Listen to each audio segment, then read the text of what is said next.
오늘의 주제는 암 예방을 위한 식이요법입니다.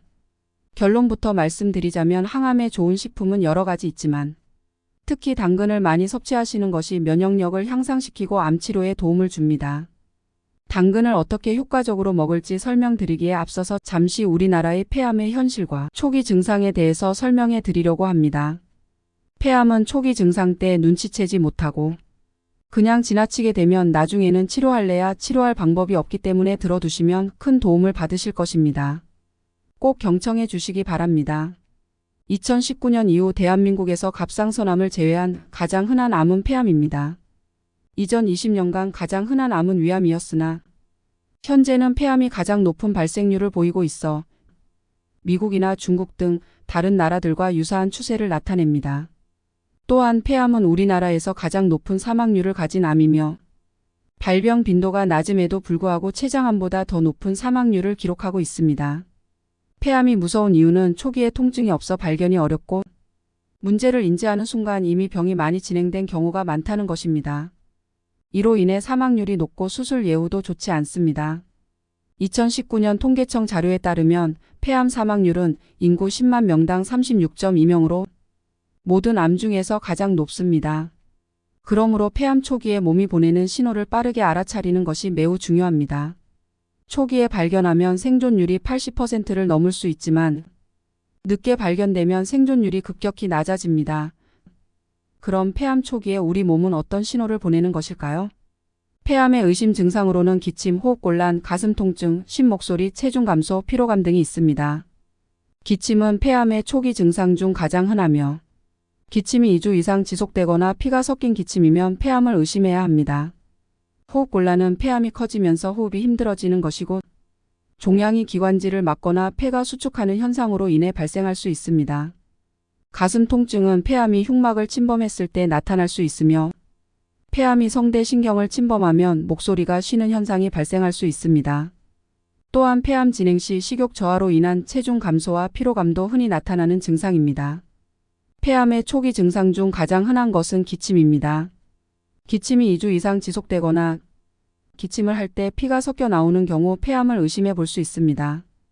호흡곤란은 폐암이 커지면서 호흡이 힘들어지는 것이고 종양이 기관지를 막거나 폐가 수축하는 현상으로 인해 발생할 수 있습니다. 가슴 통증은 폐암이 흉막을 침범했을 때 나타날 수 있으며 폐암이 성대 신경을 침범하면 목소리가 쉬는 현상이 발생할 수 있습니다. 또한 폐암 진행 시 식욕 저하로 인한 체중 감소와 피로감도 흔히 나타나는 증상입니다.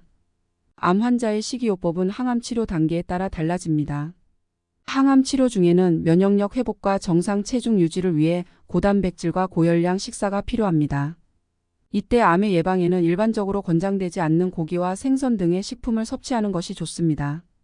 항암 치료가 끝난 후에는 채소와 과일을 많이 섭취하는 채식이 바람직합니다. 채소와 과일에는 암세포 성장을 억제하는 데 도움이 되는 항산화 성분이 풍부하기 때문입니다. 특히 당근은 영양소가 풍부해서 건강에 유익한 채소로 저렴하고 주변에서 쉽게 구할 수 있습니다. 당근에는 베타카로틴, 비타민 B와 C 그리고 철분, 칼슘인 등이 포함되어 있습니다. 베타카로틴은 폐암과 유방암 발병률을 낮추는 데 도움이 되며 세포 성장에 영향을 주어 특히 암세포 성장을 억제하는 특성이 있습니다. 또한 암세포의 특성인 세포와 세포 사이의 정보 전달 결핍 상태를 정상화시킬 수 있는 것으로 알려져 있습니다. 결론적으로 폐암 환자는 항암 치료 중에는 고단백질과 고열량 식사를 하고 치료 종결 후에는 채소와 과일을 중심으로 하는 채식을 권장합니다. 특히 당근은 폐암 환자에게 매우 유익한 식품으로 꾸준한 섭취가 좋습니다. 최근 연구에 따르면 베타카로틴이 위암, 대장암, 전립선암, 백혈병의 발생률을 낮추는 역할을 한다고 밝혀졌습니다. 베타카로틴은 카로티노이드라는 항산화 성분의 일종으로 산화 스트레스를 조절하는 데 중요한 역할을 합니다. 산화 스트레스는 세포의 손상을 일으켜 암을 유발할 수 있는 위험 요소입니다. 그러나 흡연자가 영양제 형태로 베타카로틴을 섭취할 경우 폐암 발생률이 증가한다는 연구 결과도 있습니다. 이는 베타카로틴이 흡연으로 인한 손상을 완화하기보다는 오히려 증가시킬 수 있음을 시사합니다. 따라서 베타카로틴은 식품을 통해 드시기 바랍니다. 당근은 암 예방뿐만 아니라 다양한 건강상의 이점을 가지고 있습니다. 당근은 녹황색 채소 중 베타카로틴 함량이 가장 높기 때문인데요. 우선 시력 개선에 좋습니다. 로놉신은 어둠 속에서 사물을 볼 수 있도록 하는 물질인데요. 베타카로틴은 망막에서 로놉신을 만드는 데 필요한 물질입니다. 따라서 당근을 꾸준히 섭취하면 야맹증의 예방과 개선에 도움을 받을 수 있습니다. 둘째, 면역력 향상에도 도움을 줍니다. 베타카로틴은 강력한 항산화제로 세포 손상을 예방하고 염증을 완화하는 데 도움이 됩니다. 따라서 당근을 꾸준히 섭취하면 면역력이 향상되어 각종 질병에 대한 저항력을 높일 수 있습니다. 셋째, 피부 건강에도 좋은데요. 베타카로틴은 피부의 콜라겐 형성을 도와서 피부를 탄력 있게 유지하고 노화를 늦추는 데 도움을 줍니다.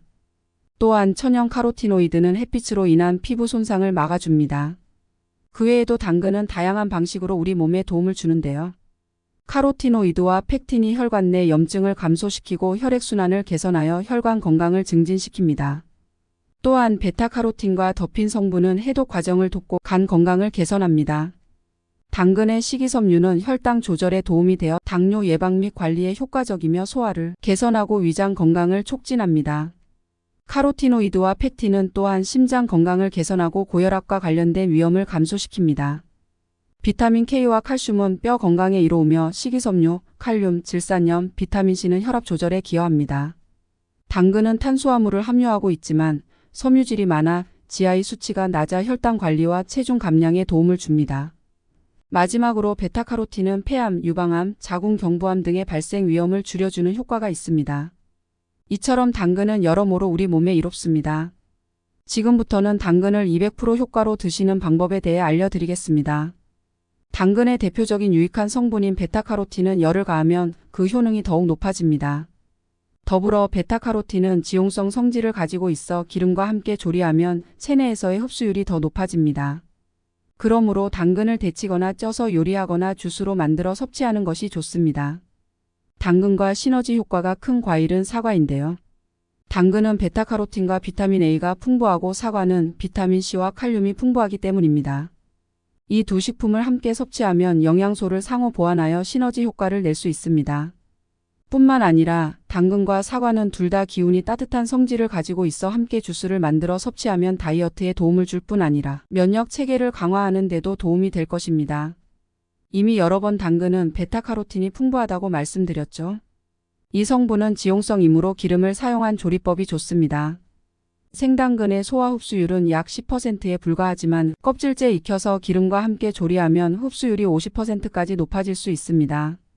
한편 사과에는 변비 개선에 도움이 되는 수용성 식이섬유인 펙틴이 들어있으며 피부를 밝고 하얗게 가꿔주는 효과도 있습니다.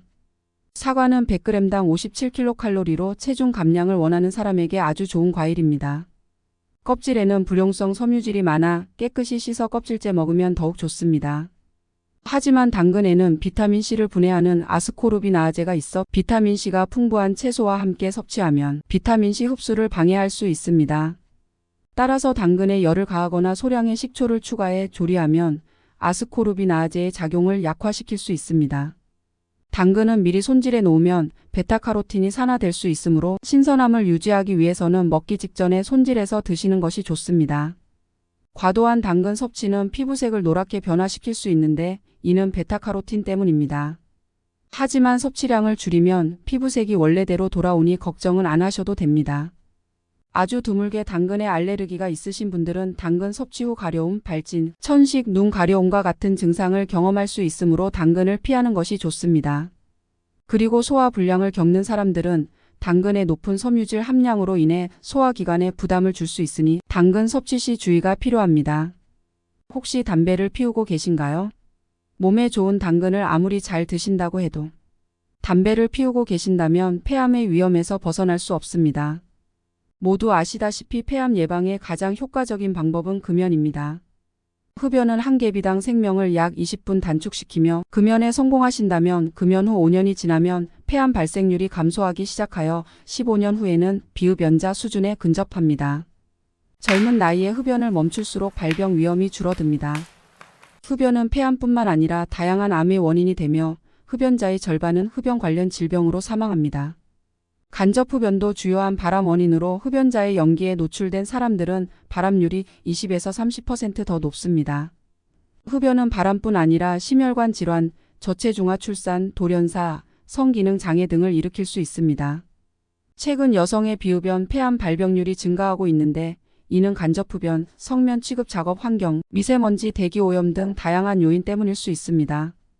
특히 집에서 요리할 때 발생하는 미세먼지가 중년 이상 여성의 비흡연, 폐암 증가에 영향을 미칠 수 있습니다. 이를 예방하기 위해서는 환기를 자주 하고 요리 시 환기팬을 사용하는 것이 중요합니다. 또한 수시로 우리를 위협하고 있는 미세먼지가 많은 환경도 폐암에 부정적인 영향을 끼칩니다. 세계보건기구 WHO는 미세먼지를 1군 발암물질로 분류하고 있습니다. 1군 발암물질은 인체에서 암을 유발하는 데 확실히 연관된 물질을 나타냅니다. 이처럼 미세먼지가 고농도로 존재하는 환경은 폐암에 부정적인 영향을 미칠 수 있다는 사실이 알려져 있습니다. 미세먼지는 폐에 흡입될 때 염증을 유발하고 암세포의 생성과 증식을 촉진할 수 있는 가능성이 있습니다. 국내 연구 결과에서도 미세먼지 농도가 높은 지역에서 거주하는 경우 폐암 발생 위험이 증가할 수 있다고 나타났습니다. 특정 연구에 따르면 미세먼지 농도가 세제곱미터당 10마이크롬 증가할 때마다 폐암 발생 위험이 1.2% 증가한다는 결과가 나왔습니다. 이러한 연구 결과는 미세먼지의 폐암 위험과의 관련성을 강조하고 있습니다. 미세먼지가 많은 날에는 KF94 마스크를 착용하고 될 수 있으면 외출은 삼가하시는 것이 좋고, 먼지가 많은 작업장에서 근무하시는 분들은 관련 보호 장비를 철저히 착용하는 것이 중요합니다. 미세먼지가 다른 곳보다 특히 많은 지역이나 환경에서 살고 있다면 이사 등의 대책을 마련하시기 바랍니다. 오늘 영상이 유익했다면 구독, 좋아요, 알림 부탁드려요. 감사합니다.